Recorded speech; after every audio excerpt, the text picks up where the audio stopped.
Bonsoir, chers téléspectateurs de votre émission Teila. Bonsoir, chers téléspectateurs de votre grande chaîne Mikouba Radio-Télévision. Nous sommes très heureux ce soir d'être devant vos écrans une fois de plus afin de parler de la part du Seigneur, afin de passer ces bons moments dans la présence de l'Éternel au travers de cette émission que vous aimez tant, cette émission qui nous bénit, cette émission durant laquelle des grâces de Dieu, des serviteurs passent et ne cessent de nous bénir d'une façon tout comme d'une autre. En tout cas, j'espère que pour vous, la semaine a été très bonne. J'espère que pour vous, la semaine vous a béni. Le Seigneur a été au contrôle et à l'œuvre. Et le plus important, c'est de vous savoir en vie. Alors, pour le reste, nous laissons cela entre les glorieuses et puissantes mains de l'Éternel. La semaine prochaine va bientôt commencer, va bientôt débuter. Demain, c'est lundi. Mais avant ça, d'abord, nous aimerions bénir le Seigneur pour tout ce qu'il a fait durant la semaine. Et pourquoi pas le rappeler qu'il est temps qu'il se lève dans nos vies, qu'il est temps qu'il se souvienne de nous, pourquoi pas. À un moment, il faudrait aussi le lui rappeler. Donc, nous allons passer des bons moments au travers de ce cantique de la sœur Rachel Animé dans son titre Téléma. Nous allons juste rappeler à Dieu que la semaine va bientôt commencer. Shimama Maïcha et tout Téléma pour que nos ennemis soient confondus. On se retrouve après ce beau titre.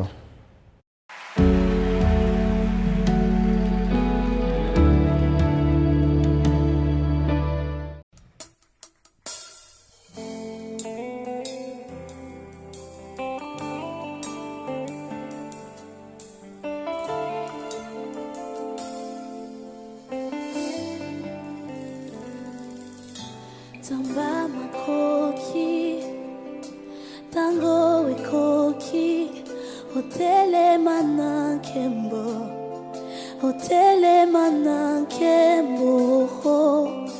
tamba makomi, tango ebelemi, nalingi na mona, nalingi na simba, na sengi.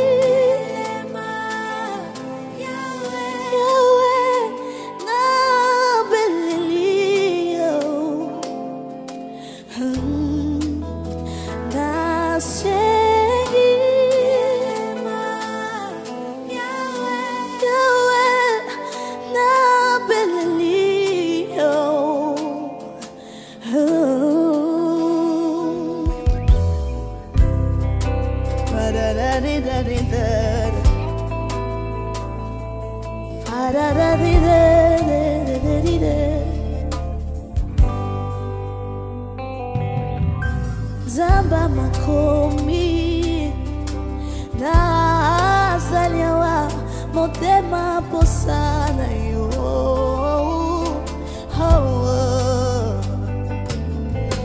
nazozela yo Yesu bisika nazelaka moto te na rendez-vous ya kondima nanga nazosenga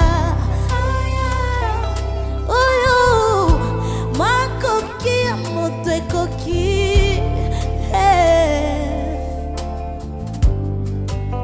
nazosenga oyo mayele ya moto ekoki te ngai nazosenga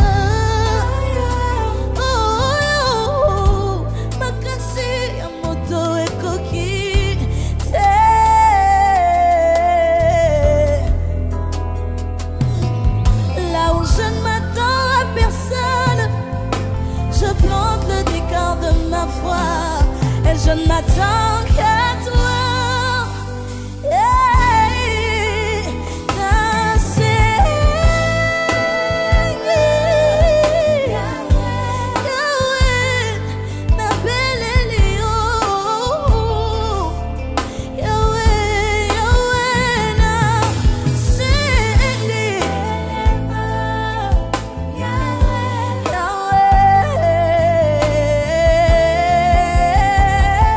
Nape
Je te prie, lève-toi, lève-toi, je m'attends à toi, je ne veux que toi, s'il te plaît, lève-toi, lève-toi, je m'attends à toi, je ne veux que toi.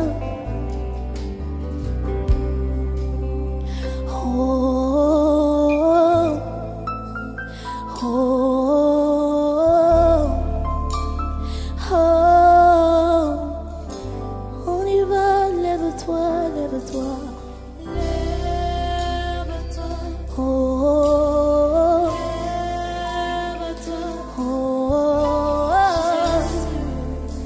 Jésus, je n'ai que toi, je te veux, je t'en prie, s'il te plaît. Lève-toi, Jésus, Jésus, Jésus, Jésus.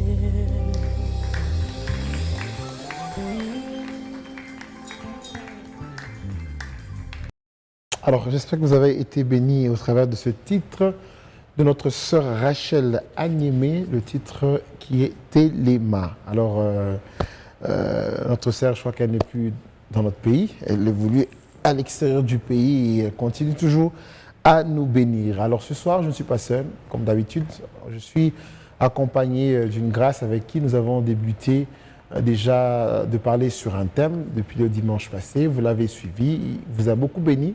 On a reçu des appels par-ci, par-là et je crois que ce soir, une fois de plus, vous serez bénis par la continuité de ce qu'il a commencé depuis dimanche passé. Je le reçois après cette transition.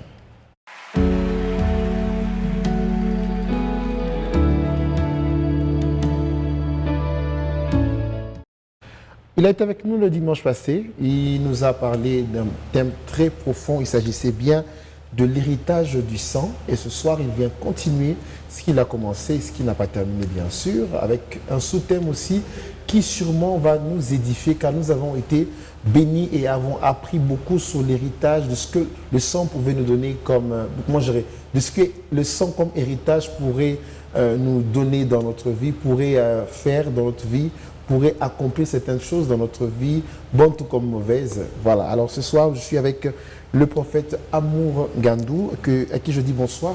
Bonsoir Papa Gaël. Vous allez bien? Ça va très bien, merci. Bienvenue chez nous. Merci. Voilà, nous sommes très heureux et très bénis. Merci. De vous avoir reçu dimanche passé, de nous avoir bénis. Et on espère que ce dimanche encore, nous serons bénis. On espère que ce que le Seigneur vous a mis à cœur, vous pourrez le transmettre comme il se doit. Sinon, on espère qu'à l'église, ça se passe bien. Ils vont tous bien. Tout se passe bien, par la grâce de Dieu. Gloire à Dieu. Et votre berger, c'est le berger? Votre pasteur? C'est l'évêque Paul Pognon. L'évêque Paul Pognon à qui nous disons bonjour et bonsoir plutôt. Et on espère qu'il continue à bien vous encadrer parce qu'on a senti que vous avez un bagage et sûrement que l'éducation spirituelle elle est là. En tout cas, coup de chapeau à lui. Et nous le bénissons de vous engendrer, n'est-ce pas? Gloire à Dieu. Alors, ce soir, on est là pour continuer ce que nous avons commencé dimanche. Mais avant tout, nous aimerions d'abord parler, rappeler notre question du jour. Je crois que dimanche passé, on a eu notre question du jour à laquelle vous avez répondu comme il se doit. Et ce soir, une autre question qu'on nous vient d'un de nos téléspectateurs. Et si vous avez aussi des questions, n'hésitez pas de nous les envoyer. On va toujours les transmettre à nos invités sur le plateau. Alors ce soir, un des téléspectateurs nous a écrit et nous demandait de savoir, la théologie est-elle, pour tout berger, donc pour tout pasteur, est-elle importante, obligatoire ou on peut s'en passer dans l'exercice du ministère? En tout cas, merci pour cette merveilleuse question. Je vais essayer de répondre par rapport à cette question. C'est que la théologie est importante. Pourquoi? Parce que premièrement, la théologie est claire, la théologie nous enseigne et la théologie nous permet de comprendre qu'est-ce que nous enseignons, qu'est-ce que nous recevons, dans quoi exactement nous sommes. Je crois que pour tout serviteur de Dieu, pas pour une catégorie des serviteurs, pasteurs ou bergers ou quoi, non. Je pense que les prophètes en ont besoin, les apôtres, les évangélistes. Je crois que c'est un appel communautaire pour tout le monde. Et la théologie, elle forme. Elle est vraiment importante. Elle est vraiment importante. Donc, importante, est-ce qu'obligatoire? Là, on parle dans l'exercice du ministère. Est-ce qu'elle est vraiment obligatoire? Nous devons passer par la théologie pour être pasteur? Passer par la théologie pour être pasteur, je dirais non. Parce que l'appel, c'est Dieu qui donne l'appel. C'est Dieu qui appelle au ministère. C'est que quand Dieu appelle, il capacite, il donne des possibilités, il donne des moyens. Quand il donne la vision, c'est qu'il va donner aussi une provision. Pour dire qu'il faut passer seulement par la théologie pour être... Il y a des églises qui obligent de passage à la théologie avant de vous consacrer. Si on ne passe pas à la théologie, on ne vous consacre pas. Moi, je crois que... Nous, on a fait des églises pareilles. À ce niveau-là, peut-être c'est question aussi d'éthique. C'est question aussi d'éthique. Parce que la théologie vient vraiment corriger beaucoup de choses. La théologie vient aussi corriger beaucoup d'erreurs. Je crois que c'est par rapport à l'éthique et peut-être des ontologies ministérielles que la théologie frappe fort à ces niveaux-là. Ok, mais est-ce qu'on peut s'en passer? Ça dépend. D'après vous? Ça dépend d'une obédience à une autre. Il y a ceux qui impactent plusieurs personnes, il y a ceux qui sont dans les ministères 30 ans, 45 ans, sans avoir fait la théologie. Il y a ceux-là aussi, ils sont ce qu'ils sont parce qu'ils sont passés par la théologie. Alors moi j'ai une autre question que je vais vous poser comme ça, entre Saint-Esprit et théologie. Saint-Esprit. Voilà. Saint-Esprit. Parce que si tu as le Saint-Esprit, tu as tout. Exactement. Très bien, donc on peut se dire qu'elle est importante. Elle est importante. Elle est importante pour essayer de recadrer certaines choses. Exactement. Pour essayer un peu de rediriger certaines choses, certains déboires. Oui. Parce qu'il y a beaucoup qui sont un peu dans le superflu et dans l'exagération. Exactement. Donc on va dire obligatoire, bon... Obligatoire, vous avez dit oui ou non? Ça dépend d'une obédience à une autre. Ça dépend d'une discipline, d'une église à une autre. Exactement. Mais sinon, ce n'est pas forcément obligatoire. Pas du tout. Donc, s'en passer, oui, on peut s'en passer, n'est-ce pas? Oui. Parce qu'il y a ceux qui ont des 30 ans et qu'on sort... sans pour autant passer par la théologie. Exactement. Et entre Saint-Esprit et théologie, mais c'est le Saint-Esprit. Exactement. Je crois que vous avez eu la réponse au travers de la bouche de son serviteur, le prophète Amour Ngandou, qui vous a répondu selon lui. Selon lui. Tu dis, ah ouais, petit ou les ça c'est selon lui, ça ne dépend que de lui. Et pour vous qui se retrouvez dans son selon lui, donc je crois qu'il serait mieux pour vous de suivre ce qu'il a dit, mais peut-être pour vous encore qui ne se retrouvez pas dans son selon lui, essayez peut-être encore de faire les selon vous. De selon vous, tout en ne dérapant pas. Exactement. Voilà, parce qu'il y a beaucoup qui peuvent faire selon vous, selon eux, mais ils peuvent être dans le faux. Parce qu'aujourd'hui, il y a peut-être cette tendance où on dit la femme ne prêche pas, ici on dit la femme prêche. Bon, les gens, à l'époque, nos mamans, elles avaient difficile à prêcher. Mais de nos jours, on sent que la femme a... Bon, ça aussi, c'est une autre question, un autre débat. Mais ça veut dire qu'à un moment, on refusait. Mais à un certain moment aussi, les choses se sont plutôt élargies. Et aujourd'hui, la femme aussi a la parole. Donc, merci beaucoup, prophète, d'avoir répondu à notre question. Alors, nous allons passer au thème de ce soir. C'est pourquoi nous sommes là aussi. Donc, nous allons parler... alors, le thème, je vais l'annoncer après. Nous allons juste continuer ce que nous avons commencé dimanche passé. On parlait de l'héritage du sang. Et ce soir, on parlera d'un très beau thème et on se retrouve après cette transition.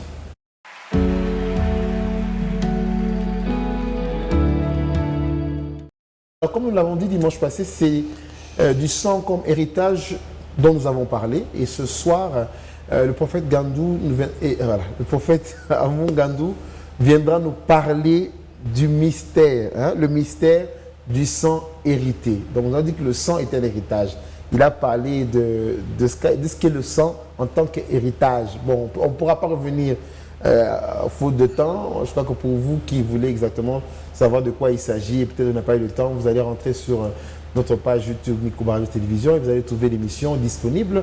Alors, pour ceux qui étaient là, je crois que vous avez su de quoi il s'agit. Et ce soir, nous venons continuer ce que nous avons commencé tout en espérant que ce thème pourra vous bénir ce soir. Alors, prophète Amour Gandou, le mystère du sang hérité. Alors, je commencerai d'abord à dire shalom à tout enfant de Dieu, à tout le peuple de Dieu qui me suit en ce moment. Alors, je parlerai ce soir sur les mystères du sang hérité.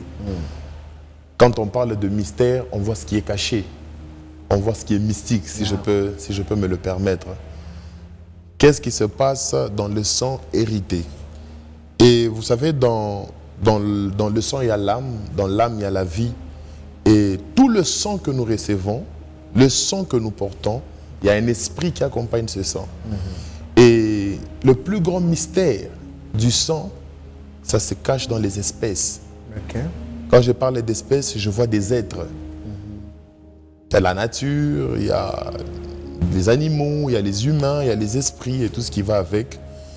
Et ce soir, j'aimerais soulever un point très capital et j'aimerais vraiment éveiller la conscience de beaucoup des enfants de Dieu. J'aimerais vraiment appeler la conscience des enfants de Dieu vis-à-vis de combats spirituels, vis-à-vis des réalités qui se passent dans plusieurs vies des enfants de Dieu. Et Papa Gaël, vous savez, il y a souvent une question qu'on s'est toujours posée, de savoir pourquoi les combats ne finissent pas, pourquoi nous vivons toujours les mêmes histoires chaque année, chaque mois, chaque saison. Parce que derrière chaque situation, il se cache un esprit. Comme c'est que Matthieu 9, 32 à 33 nous dit, Jésus-Christ ayant chassé, on l'apportait un muet démoniaque, il chassa l'esprit et le muet s'est mis à parler. Donc on comprend que derrière cette situation se cache un esprit. Et derrière toute situation mauvaise, se cache un esprit mauvais. Parlant des esprits, je vais aujourd'hui essayer de parler de deux types d'espèces. Et c'est beaucoup plus ces esprits qui terrassent, qui combattent beaucoup plus des enfants de Dieu. Quand on prend Genèse chapitre 6, il y a une histoire qui se passe, c'est que il y avait des anges. Des anges, ils ont vu que les enfants de Dieu, que les filles qui venaient d'Adam et Ève étaient belles. Qu'est-ce que ces derniers ont fait? Ils sont descendus, ils ont connu ces femmes et ils ont donné des enfants, ils ont donné des êtres, ils ont donné vie. Et c'est de là qu'est venu les nymphilim. Et quand Dieu a vu cela, il a vu que les mâles étaient en train de prendre son ascendance, étaient en train de monter. Et qu'est-ce que Dieu a fait? Il voulait éliminer cette race. Pourquoi Dieu voulait éliminer cette race? Dieu ne voulait jamais éliminer la race qu'il avait créée auparavant en disant « créons l'homme à notre image ». Mais Dieu voulait d'abord éliminer cette race qui venait de l'union entre les anges et les femmes. Et voilà pourquoi l'arche de Noé est intervenue. Mais il y a une histoire qui se passe, Papa Gaël. C'est dans Genèse qu'on parle de l'histoire des déluges de Noé. C'est qu'une race pure a été créée à travers l'arche, une protection et tout. Mais bizarrement, dans Nombre, on nous parle encore des géants. Je crois Nombre chapitre 13, Nombre chapitre 14. On nous parle encore de nymphilim. Lorsque Caleb, Josué et les autres sont allés espionner Canaan, ils ont remarqué qu'en Canaan, il y avait une montagne qu'on appelait Hébron. Et sur cette montagne, il y avait des géants, notamment il y avait Kirjat Arba, Nombre chapitre 14. Et ce que je comprends, c'est que ces gens-là étaient des esprits. Parce qu'après les déluges sur la terre, il n'y avait plus rien. Mais comment est-ce que les déluges a terrassé tout le monde? Mais plus tard dans Nombre, on parle d'eux. Je comprends bien, mes frères et sœurs, que ces nymphilim, c'était des esprits. Et c'était des géants. Et c'était la première espèce. Aujourd'hui, quelqu'un me dira, où sont ces géants? Où sont ces nymphilim? Ces gens, ce sont des esprits de la terreur. Ils sont puissants. Ils sont forts. Ils sont dans tous les domaines de la vie aujourd'hui. Depuis Nimrod. Ils ont commencé avec Nimrod. Il a bâti des villes, il a fait beaucoup de choses. Quittant Nimrod, allant jusqu'à Hitler. Ils ont menacé le monde, ils ont mis le monde en terreur, ils ont créé beaucoup de choses. Ils sont dans l'Internet, ils sont dans la société, ils sont dans tout, cet esprit-là. Ils ont tous les moyens de mettre à terre. Voilà pourquoi David, pour devenir roi, il devait d'abord finir avec cet homme de Goliath. C'est que je comprends que ces nymphilim, ce sont ces genres d'esprits puissants qui se cachent et qui viennent toujours pour combattre les enfants de Dieu. Deuxièmement, nous avons ce que la Bible appelle les races de vipères. C'est là que je vais beaucoup plus m'atteler. Ces races de vipères, Papa Gaël, ils sont dans toutes les familles. Ils sont dans toutes les sociétés. Ils sont dans tous les pays. Ils sont dans toutes les villes. Ils sont dans tous les quartiers. C'est de ces races de vipères où viennent les méchants, les esprits méchants, les esprits mauvais, la terreur. Et aujourd'hui, je vais soulever une société dans laquelle cet esprit agit plus. C'est dans la famille. Quelqu'un me posera souvent la question, mais on prie, mais on jeûne, mais on fait ceci, pourquoi on vient vous chaquer? Bien-aimés frères et sœurs, j'aimerais te dire une vérité. C'est que tout enfant de Dieu qui sert, qui prie, qui cherche le Seigneur, qui sert Dieu, toute sa vie sur terre sera un combat. Que tu le veuilles ou pas. Et j'aimerais ouvrir une parenthèse. Toutes les fois que tu fais face à une situation, si tu ne vaimes pas cette situation, c'est que tu deviens esclave de cette situation. Combien de gens aujourd'hui sont esclaves de leur situation? Combien de gens sont aujourd'hui esclaves de leurs problèmes liés à la famille? C'est pourquoi? Parce que dans le sang qu'ils portent, il y a un mystère. Et ce mystère, c'est un esprit. C'est une espèce qui est cachée, qui est dedans. Et qui terrasse les hommes forts. Et qui terrasse les gens que Dieu a appelés. Que tu sois appelé ou pas, tu vas faire face à ce genre d'esprit. Et l'une des choses que j'aimerais beaucoup plus souligner aujourd'hui, Papa Gaël, c'est que de la première race des Nephilim, c'est d'où viennent les fils de la rébellion. Ceux qui ont commencé la rébellion dans les cieux. Ils veulent égaler Dieu. Ils combattent la foi. Ils combattent les chrétiens. Aujourd'hui, sur la terre, ils sont là. Ils apportent des programmes des LGBT. Ils bénissent les mariages d'homosexuels. Ils bénissent les mariages des lesbiennes, des gays, les animosités. Ils valident ce genre de choses. Et ce genre d'esprit embrasse même certains enfants de Dieu. Parfois, d'autres enfants de Dieu, ils sont possédés par ces esprits. Vous voyez un jeune de 20 ans, 25 ans, vouloir prendre une femme âgée, vouloir apporter. Or, Lévitique dit quoi? Tu ne prendras pas pour femme celle qui est proche parente de ta tante ou de ta mère. C'est impossible. C'est une malédiction. Tu ne prendras pas un homme qui a presque l'âge de ton père comme pour époux. Lévitique 11, Lévitique 18 est en train de nous dire ce genre de choses. Papa Gaël, ce que je comprends, c'est que ces espèces ont véhiculé dans le sang de plusieurs un mode de vie. La race des vipères, quand vous regardez la vipère, quand vous regardez le serpent, c'est un esprit, oh mon Dieu, c'est un esprit qui se cache. C'est un esprit qui est méchant. Job chapitre 3, à partir du verset 6 au verset 7, verset 6 et 8, je m'arrête là, on dit la nuit, c'est la nuit où on prend des décisions, empêcher les cris de joie, empêcher la joie. Or, quand je regarde la science, les animaux féroces sortent souvent la nuit. Les animaux féroces attaquent souvent la nuit. Il y a des captures que les géographistes font, c'est qu'ils ne les font que la nuit. Pourquoi? Parce que c'est l'heure à laquelle les bêtes féroces agissent. Et quand je parle de la race des vipères, je vais soulever une famille.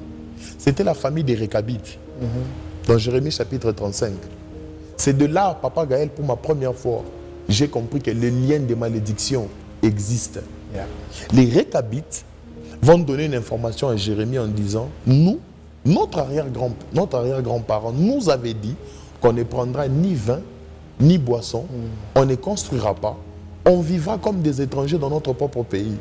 Aujourd'hui, combien de gens vivent comme des étrangers dans leur propre pays? Combien de gens vivent la répétition des mêmes choses? Combien de gens vivent la situation, les mêmes situations chaque année? C'est que le mystère du sang hérité révèle aussi des combats.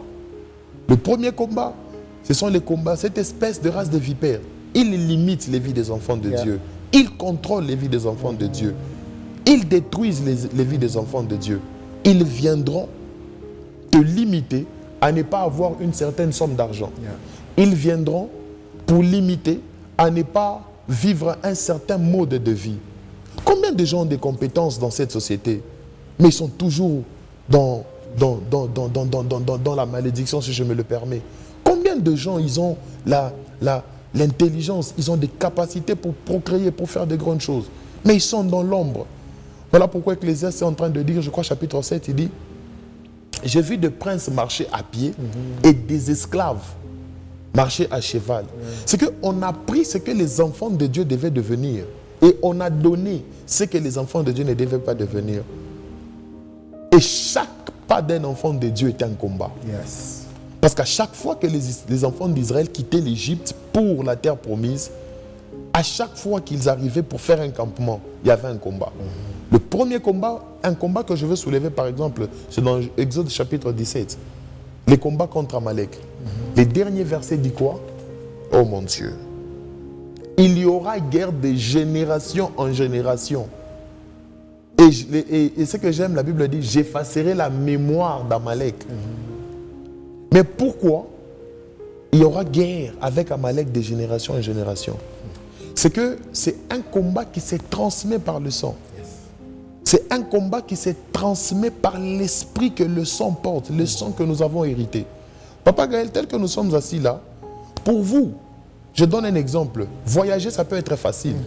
Mais pour moi, pour voyager, il faut des jeunes. Peut-être que personne dans ma famille n'a pu voyager. Il faut des jeunes. C'est qu'on a limité cette chose-là. Et ce que j'aime, c'est que lorsque Moïse était en train de faire face aux Amalécites, Dieu va dire non, non, envoie Josué pour aller combattre. Toi, élève tes mains. Or, le symbole de lever les mains, c'était le symbole de la prière. Or, quand Moïse baissait les mains, Amalek devenait plus fort. Et quand Moïse levait ses mains, Amalek devenait plus faible.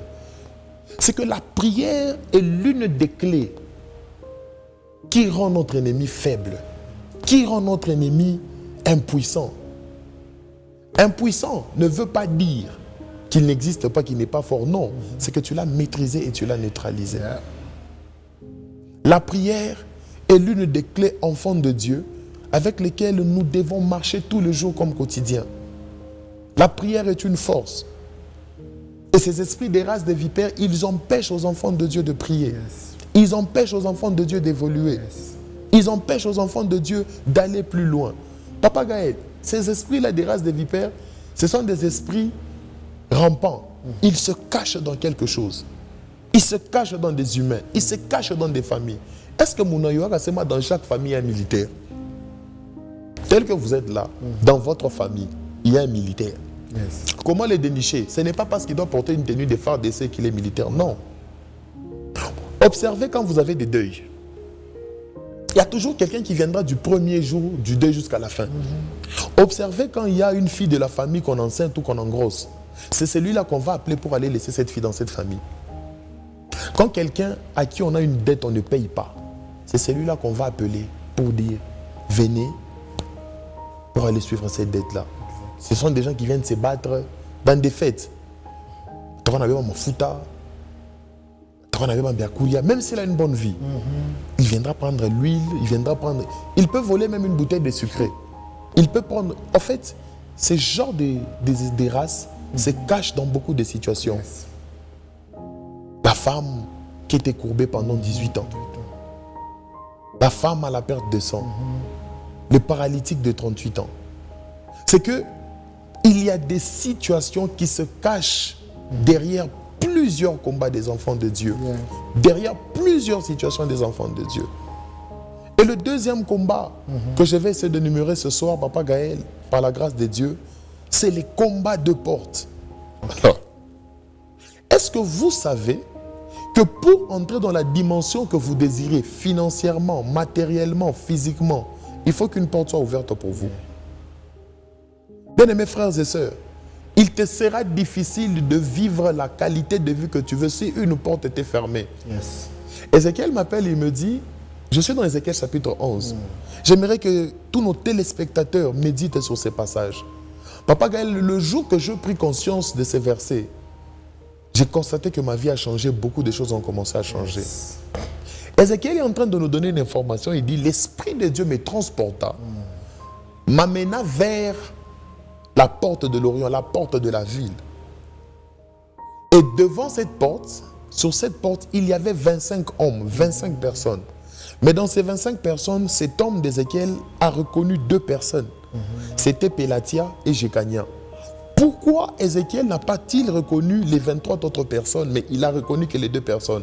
Parce que ces 2 personnes étaient de la même lignée que lui. Ces 2 personnes étaient de la même famille que lui. Le mystère du sang hérité fera à ce que, à cause du sang que tu portes, que tu aies les mêmes combats que tes prédécesseurs, que tu aies les mêmes combats que les gens de ta propre famille. Et, oh mon Dieu, Ézéchiel va observer. Il dit, j'ai vu 2 personnes. Et ce qui me fait mal, Papa Gaël, c'est que ces deux personnes étaient en train de faire au verset 5 d'Ézéchiel chapitre 11. C'est que le Seigneur dit à Ézéchiel, ce sont ces personnes qui méditent les mal. Voilà. Est-ce que il y a d'autres personnes, leur corps c'est la viande? Vous savez les termes qu'on dit, on va te manger, on l'a mangé dans la sorcellerie. Ce n'est pas un terme qui a été créé par les hommes, c'est un terme qui est biblique. Allez lire dans Ézéchiel chapitre 11, au verset 5 et 6, vous allez voir ça. L'Esprit de Dieu dit à Ézéchiel, regarde, ce sont... Oh mon Dieu, ils ont fait de la ville une chaudière. Mais qui est la viande? La Bible pose même une question, mais qui est la viande? Combien de femmes perdent les enfants dans des hôpitaux? Combien de femmes perdent les mariages? Combien des hommes perdent le boulot? Combien de gens perdent la vie dans des accidents? C'est qu'il y a des hommes, pendant qu'ils marchent dans le monde spirituel, c'est une viande pour quelqu'un. Bien-aimé, je n'aimerais pas te donner une peur, mais j'aimerais éveiller ta conscience vis-à-vis de combats spirituels. Si tu ne domines pas sur cette terre, tu seras dominé. Et le monde des esprits, Papa Gaël, c'est un monde qui n'a pas de pitié. Dans ce monde, il n'y a pas de pardon. Dans ce monde, il n'y a pas d'excuse. Pour dire que non, moi je n'arrive pas, moi je ne fais pas ceci. C'est une erreur que beaucoup des enfants de Dieu commettent. Je suis fatigué, je n'ai plus de force. Mina choka, depuis qu'on priait, oui, si tu arrêtes de prier, tu vas vivre les mêmes situations. Et Ézéchiel me donne une information en disant, ces hommes, ils ont multiplié des cadavres. Ils ont multiplié des morts. Et ce sont ces gens qui méditent les mal. Vous savez la différence qu'il y a lorsque tu manques à un conseil? C'est que lorsque tu manques à un conseil divin, à un conseil céleste, tu deviens victime comme Job. Tout enfant de Dieu qui manque à un conseil céleste par la prière devient victime. Vous savez la différence qu'il y a entre Pierre et Job? C'est que Job, dans Job chapitre 2, lorsque les fils de Dieu se sont rapprochés de Dieu, allaient vers Dieu, Job avait manqué un intercesseur. Parce qu'autour de Pierre, qu'est-ce que la Bible déclare? Simon, Simon, Simon, le diable voulait te cribler comme du froment, mais moi j'ai fait quoi? J'ai prié pour toi. La prière est l'une des clés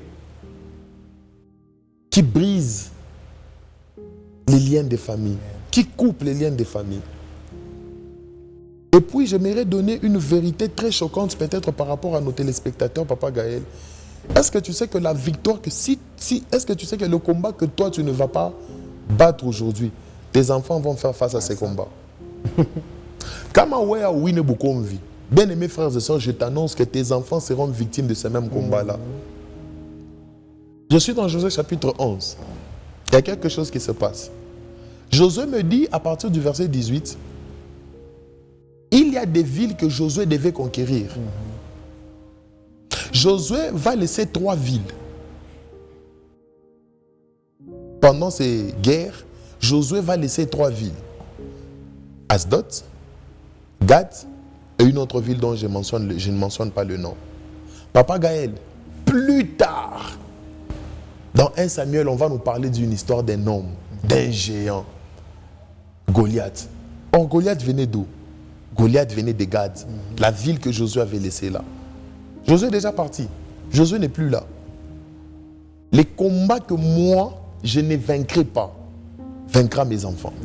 Les combats que moi, je ne ferai pas face aujourd'hui, sera une terreur pour mes enfants. Voilà pourquoi j'invite à quelqu'un ce soir. Lève-toi pour la cause de ta famille. Lève-toi pour la cause de tes enfants. Lève-toi pour la cause de tes frères et de tes sœurs. À cause de toi, quelque chose de nouveau peut commencer dans cette famille. Nous avons hérité les sang des ancêtres qui sacrifiaient des générations, qui sacrifiaient des familles, qui sacrifiaient des mariages. Ne te morfonds pas en disant, l'âge est en train d'avancer. Lève-toi en prière, cherche la face de Dieu, prie le Seigneur, tu peux prendre quelque chose.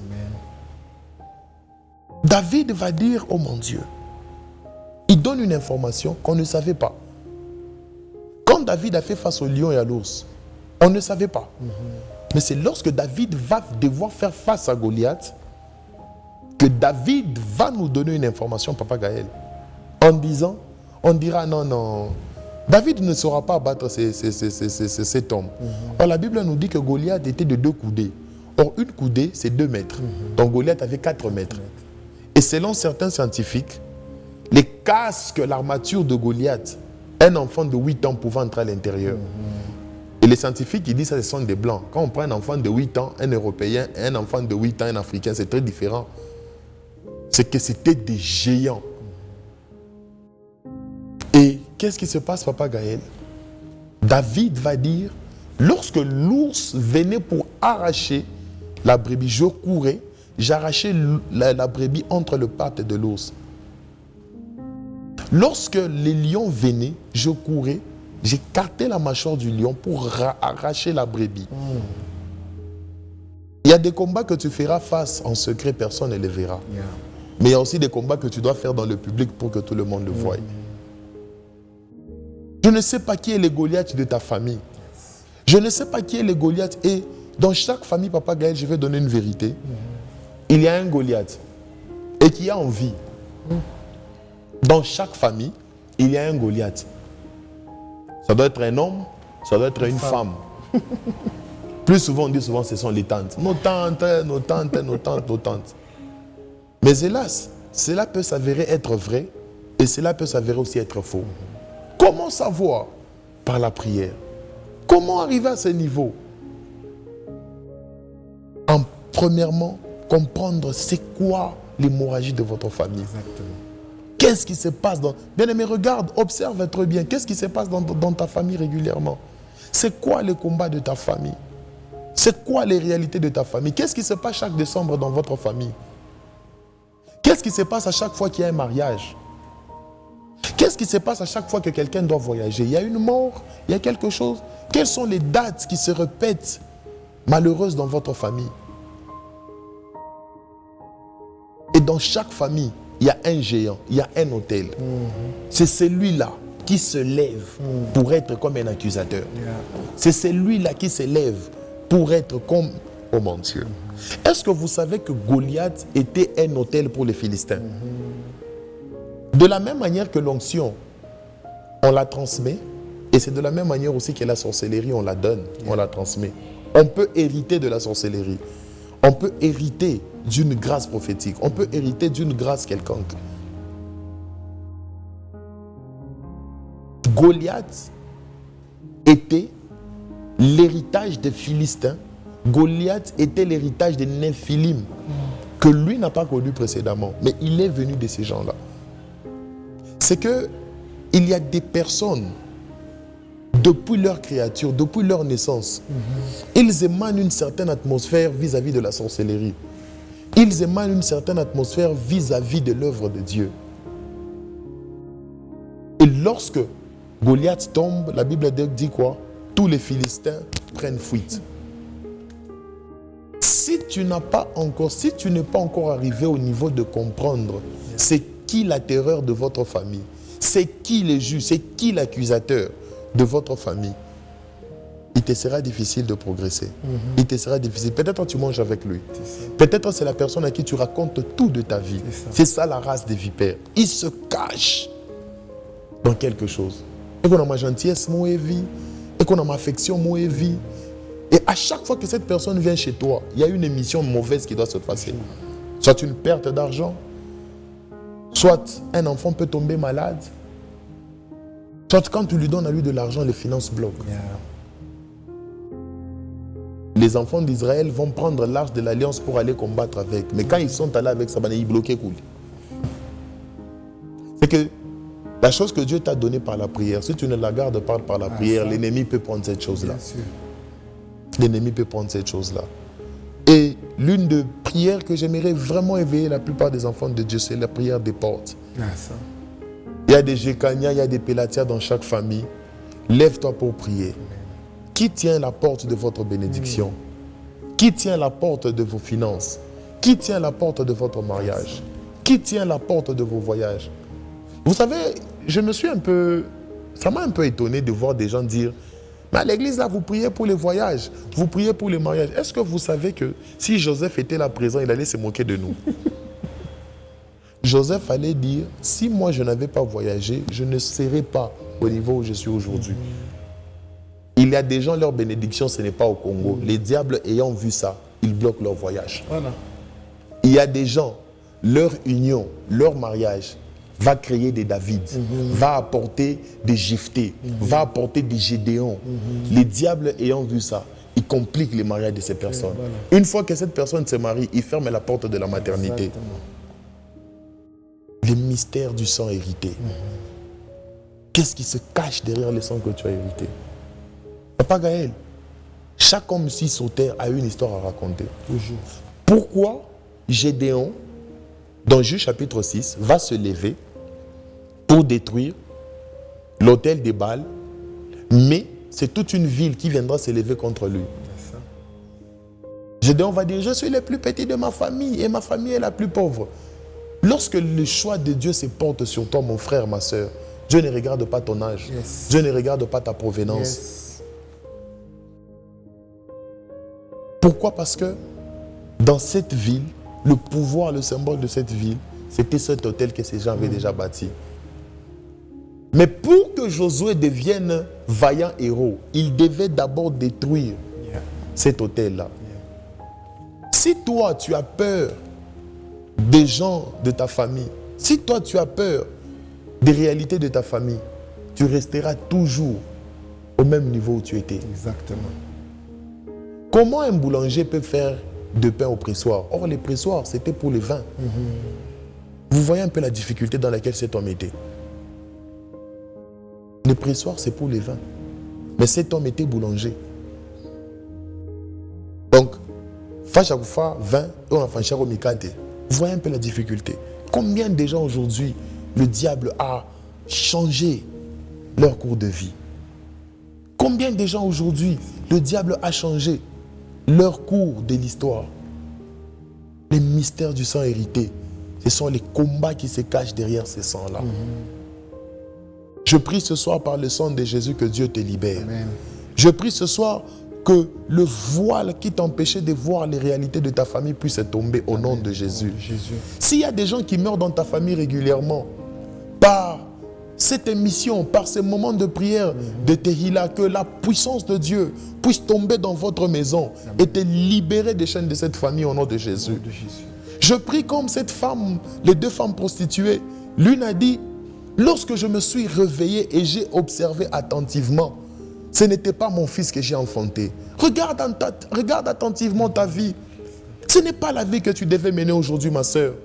Toi, ta vie n'est pas dans la prostitution. Toi, ta vie n'est pas dans le mariage, dans la vie d'un homme marié. Amen. Toi, ta vie n'est pas dans le mariage d'une autre femme. Amen.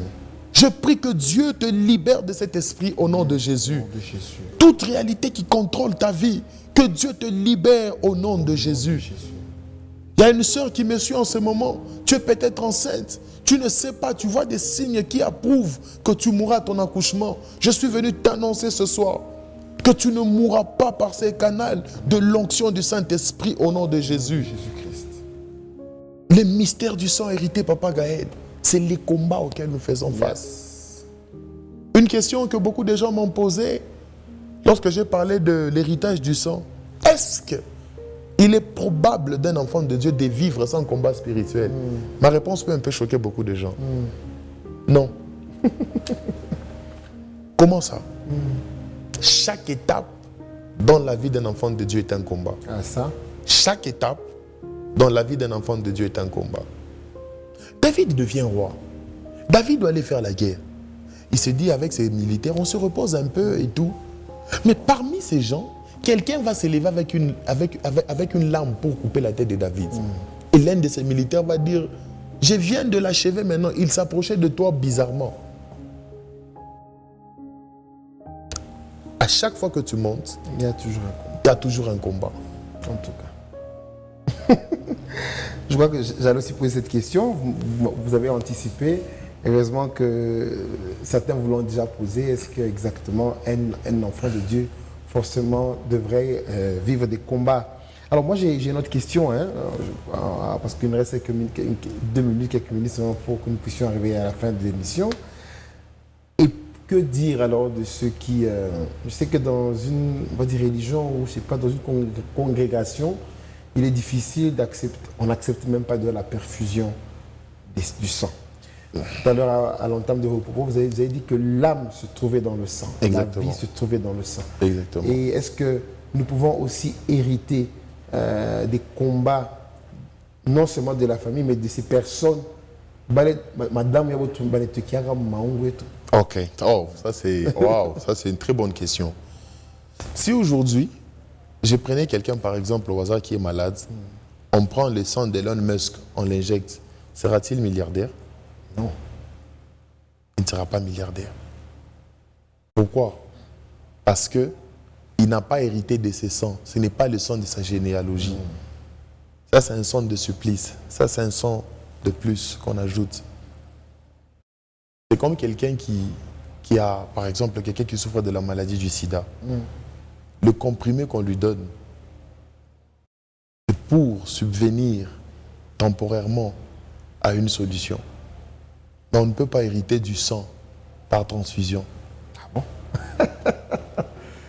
Mais peut-être, on parle de l'âme qui est dans le sang. On parle de l'âme qui est dans le sang.